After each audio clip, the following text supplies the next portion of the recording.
Hi, it's Steve. Today we'd like to show you how to change the infinite heat switch on your range.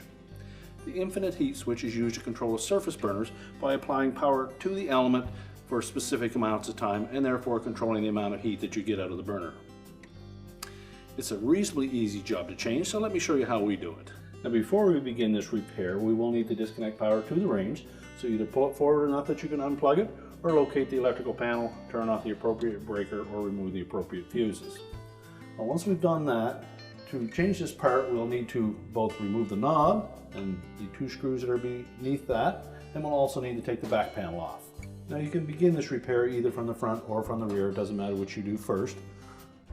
We're going to start at the front, remove the knob, and then the two mounting screws that secure that infinite switch to the console. And we'll retain those screws for use later.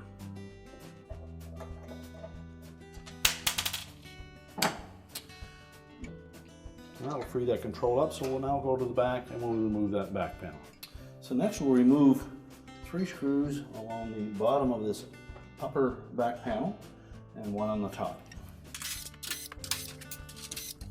And just slide that free and we can set it aside. And we've already removed the 2 screws that secured that infinite switch to the console. So we now pull that out and we'll compare it with the replacement switch.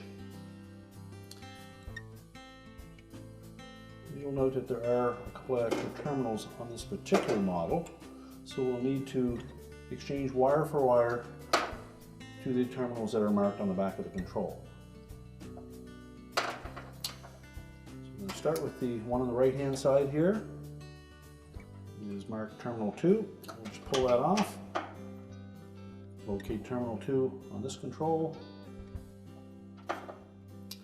and reattach. Just continue to do that with each of the wires on the control. And we should also look carefully at those terminals, and if any are showing signs of arcing or corrosion, you'll need to replace them.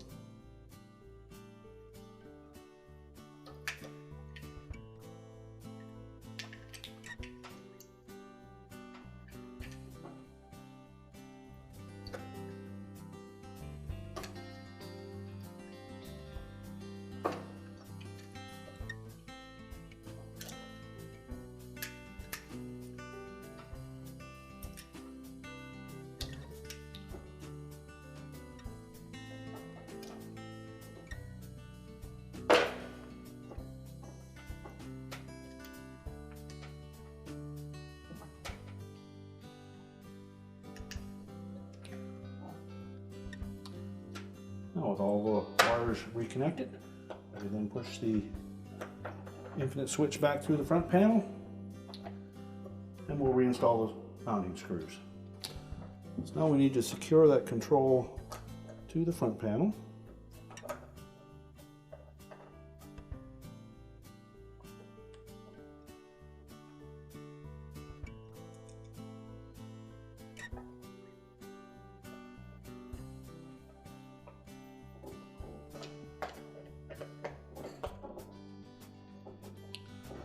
And now once we've got that secure, we can go ahead and put the back panel back on. So we'll line up that back panel, make sure that we tuck these tabs in on the top. We'll center up that top screw.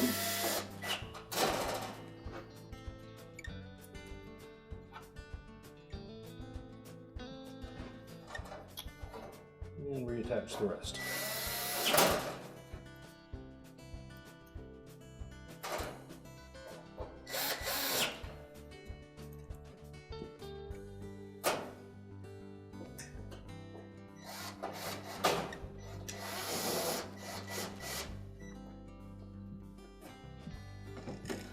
Now we can push the range back in place and we'll put the knob back on the control. We're now ready to reconnect the power and our repair is complete.